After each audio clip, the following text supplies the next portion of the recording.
UCC के द्वारा हमें अपनी इज्जत वापस मिलेगी। बहुत अजीब व गरीब इस्लाम है, 4 बीवी बेड पर रख लो लेकिन अडॉप्टेशन मत करो भैया, बच्चा गोद मत लो। कैसा है ये इस्लाम? हर वक्त ठरकबाजी सिखाते रहता है, हर वक्त 4 लोगों का टिकट कट चुका है भाई। राहुल बाबा और सोनिया जी फिरंगी की खटपट औरत, ये लोग दोनों इटली जाएंगे।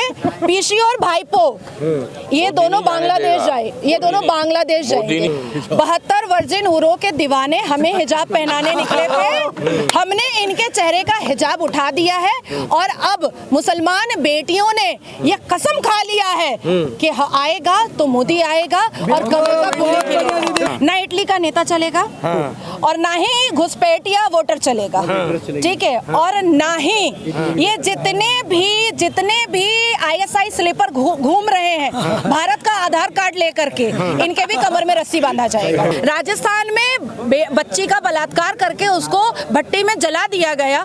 लड़की हूँ, लड़ सकती हूँ और सिर्फ भाई के साथ चुम्मा चाटी कर सकती हूँ, इसके अलावा और कुछ नहीं। पहली बार 1947 के बाद पहला प्रधानमंत्री है जिसने मुसलमान बेटियों की इज्जत वापस करवाई है। सही है। 3 तलाक बैन किया, पॉलीगेमी हलाला मेरा ही कॉन्स्टिट्यूशन बेंच पे है। और अगर यूसीसी आ गया तो मैं नाजिया इलाही खान सबसे पहले बच्चा गोद लूंगी, जो मानवता की पहली सीढ़ी है।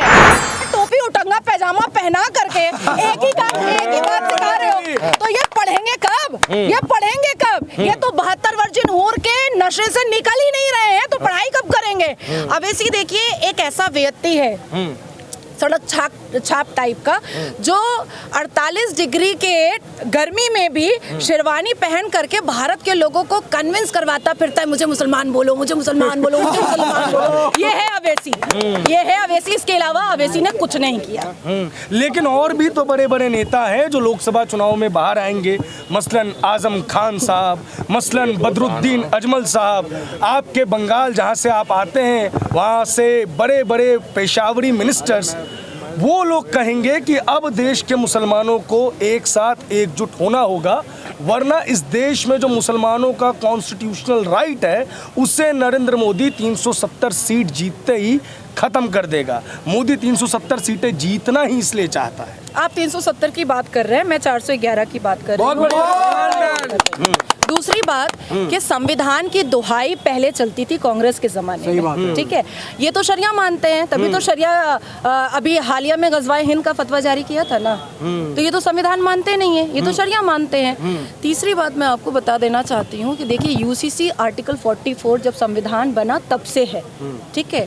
और ये जितनी भी कोशिश कर लें, जितना भी नाक रगड़ लें और सबको कहें कि सब जुड़ जाओ, 72 फिरका सब मेरे पास आ जाओ और हम लोग मोदी जी को समझा देंगे, बुझा देंगे, भारत में मुसलमान बेटियां जिनका पॉलिटिक्स से दूर दूर तक कोई नाता नहीं है, वो भी मोदी जी को सपोर्ट करेंगी और उन्हीं को वोट देंगे। इस बार मुसलमान बेटियों ने ठान लिया है, आएगा तो मोदी आएगा। 46 का जिक्र होता है तो साथ में 25 और 26 का भी जिक्र कर देते हैं। कहते हैं कि हमारे को संविधान ने जो ताकतें दी हैं उसको खत्म करने की कोशिश कर रहे हैं। आप कानून की जानकार हैं, आप इस बात पे अपनी क्या राय है? नहीं, मैं एक बात पूछना चाहती हूँ आपसे। हाँ। बड़े जबरदस्त सवाल आप करते हैं।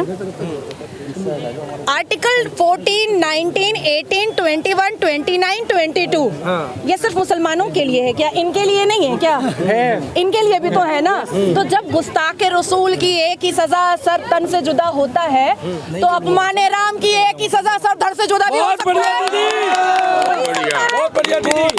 देखिए मेरी नजर में, मैं मुसलमान हूँ, मेरी नजर में जितना अफजल मुकाम अल्लाह तबारक ताला का है, एग्जैक्टली उतना ही अफजल मुकाम भगवान राम का है। मैं जिस हिसाब से, मैं जितनी इज्जत से और एहतराम से जानमाज बिछा करके सजदा करके अपने अल्लाह तबारक ताला को याद करती हूँ, उतनी ही श्रद्धा और विश्वास के साथ मैं भगवान राम की मंदिर में अपना माथा भी टेकती हूँ। और यही सोच अब मुसलमान बेटियों की हो रही है। यूसीसी के द्वारा हमें अपनी इज्जत वापस मिलेगी। बहुत अजीब व गरीब इस्लाम है, 4 बीवी बेड पर रख लो, लेकिन अडॉप्टेशन मत करो भैया, बच्चा गोद मत लो। कैसा है ये इस्लाम? हर वक्त ठरकबाजी सिखाते रहता है, हर वक्त। भाई नहीं, अभी अब संविधान से ये देश चलेगा। भारत को अगर चलना है तो संविधान से चलेगा, और जिस जिस हाथ में पत्थर है सारे हाथ में हथकड़ी होगा। और ये उतंगा पैजामा वाले और लंबा कुर्ता वाले और जालीदार टोपी वाले को उसकी औकात याद दिलाई जाएगी, जैसे यासीन मलिक कभी हमारे भारत के प्रधानमंत्री के साथ बैठ करके, मनमोहन के साथ बैठ करके नाश्ता चाय पानी करता था, और अब घसीट करके कमर में रस्सी बांध करके उसको कोर्ट में हाजिर किया जाता है। उसी तरीके से जी फिर तो हर लड़की काफिर बन जाएगी। इसी चीज को मैं ऐड करूंगा। इस चीज, अभी हैदराबाद की कुछ मुस्लिम औरतें थी, शक्ल तो नहीं दिखी क्योंकि बुर्का पहना हुआ था उन्होंने। उनसे जब हमारे मित्रों ने प्रश्न किया इसी चीज़ के ऊपर, 3 तलाक के ऊपर, या अभी जो यूसीसी के तहत तलाक के बाकी सिस्टमों को निरस्त करने की और निकाह के बाकी सिस्टमों को निरस्त करने की बात की जा रही थी, तो उन्होंने कहा कि उनकी जो पाक किताब है उसमें शौहर को अल्लाह ताला ने ये सारे के सारे जो हैं वो परमिशंस दे रखे हैं। तो जब अल्लाह ताला ने उनको परमिशन दे रखा है तो मोदी कौन होता है बदलने वाला? नहीं, मोदी तो इस देश का प्रधानमंत्री है और संवैधानिक हक है उनके पास बदलने का। अभी हम लोग जब सिपी में घूमते हैं ना, तो कहीं पर चटपटी होता है, कहीं पर झालमुड़ी होता है, वैरायटीज चीजें होती हैं ना। और वैसे ही हमारे इस्लाम में वैरायटीज ऑफ निकाह है। निकाह मसियार है, निकाह मुत्ता है, जवाजुल मुत्ता है, उसके बाद कॉन्ट्रैक्ट है, हम लोगों के साथ कॉन्ट्रैक्ट किया जाता है, ठीक है।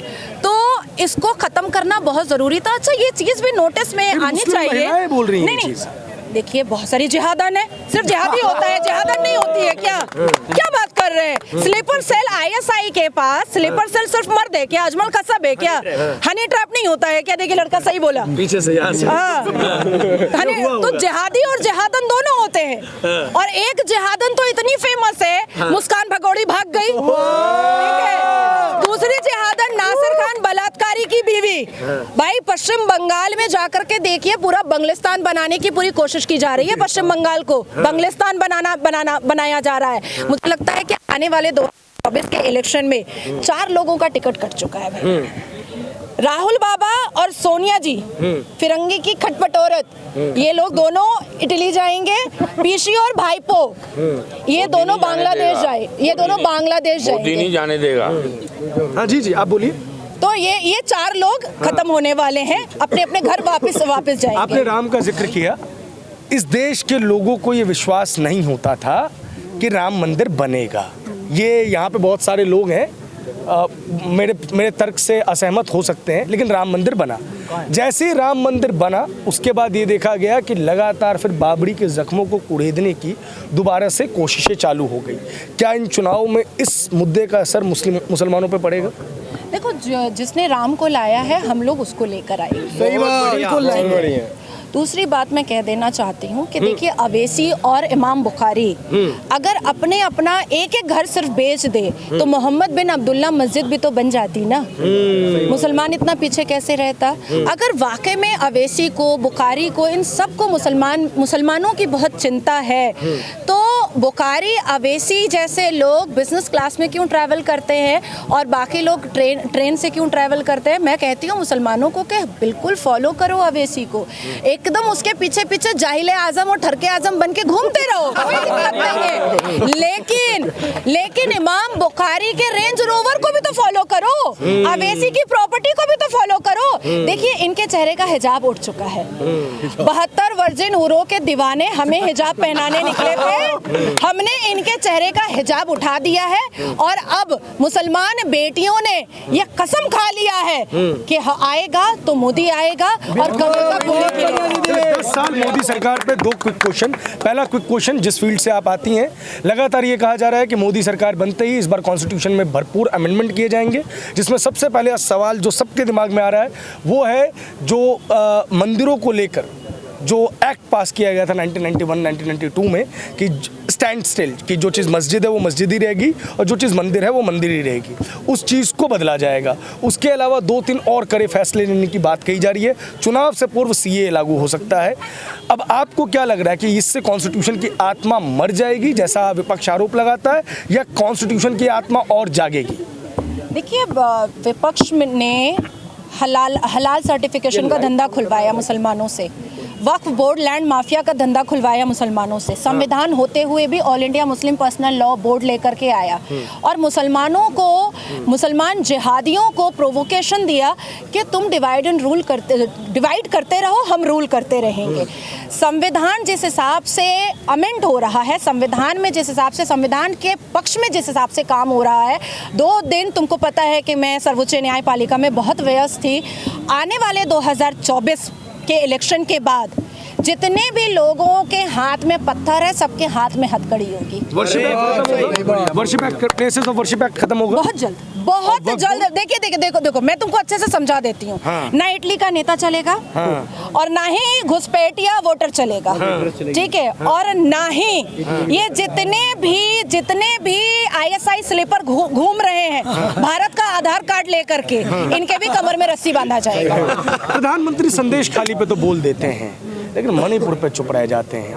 1.5 मिनट की प्रेस कॉन्फ्रेंस, उसके बाद संसद में 1.5 घंटे के भाषण के बीच में सिर्फ 2 मिनट की बातचीत। विपक्ष इसको मुद्दा बना रहा है कि संदेश खाली पर बोलने वाले PM मणिपुर पे चुप क्यों रह गए। मणिपुर पे तो मैं भी चुप नहीं थी, मैं तो गई थी मणिपुर, मैंने तो विजिट किया था मणिपुर और आज तक मैंने उस बोर्डिंग पास को रखा हुआ है। क्योंकि कभी कभी डिबेट में होता क्या है कि कांग्रेस वाले और TMC वाले बोलते हैं आप गई नहीं है, तो मैं वो बोर्डिंग पास दिखाती हूँ कि मैं गई हूँ।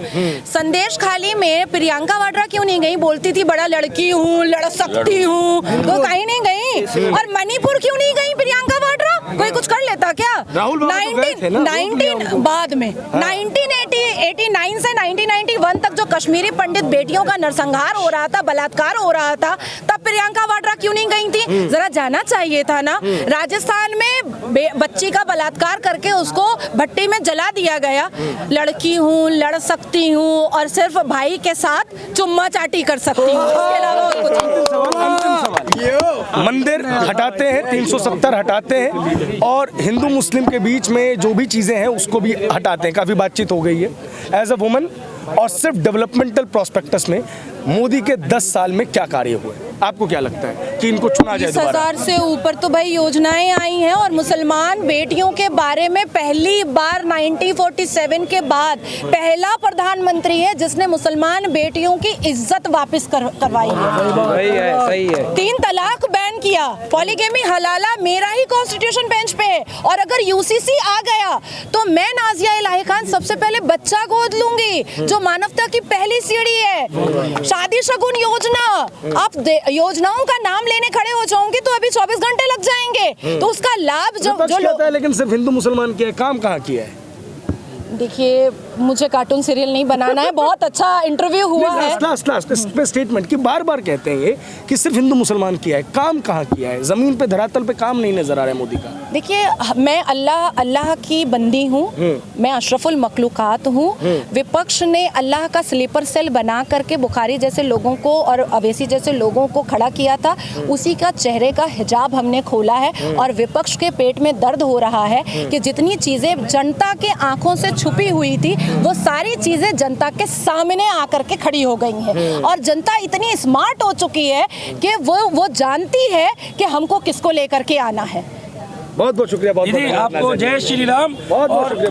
कैसे हो गए? बिल्कुल जय श्री राम भैया। नाजिया बहन को जय श्री राम। मैं एक बात बोलना चाहूंगा, बस 2 मिनट के बाद आप चले जाना दीदी, कि आप जैसी बहनें अगर हैं तो 100 करोड़ हिंदुस्तानी भाई आपके साथ हैं और हम आपको अपनी बहन मानते हैं। जय श्री राम। जय श्री राम। आप जैसी बहनों को और आप जितने हाथ आगे करवाओगे उतनी राखी बंधेगी। 100 करोड़ सनातनी नाजिया बहन के साथ है। नाजिया बहन को जय श्री राम। जय श्री राम। जय श्री राम। नाजिया बहन को जय श्री राम। जय श्री राम। जय श्री राम। नाजिया बहन आप संघर्ष करो, हम हमारे साथ हैं। नाजिया बहन आप संघर्ष करो, हम हमारे साथ हैं। और कोई हो या ना हो, मैं डंके की चोट पे कहता हूँ, जब तक मेरी आंखों में, जब तक मेरी सांसों में सांसें हैं, मैं नाजिया बहन से राखी बंधवाता रहूंगा। आपकी बात बहुत बहुत धन्यवाद। बहुत बहुत धन्यवाद। लोकसभा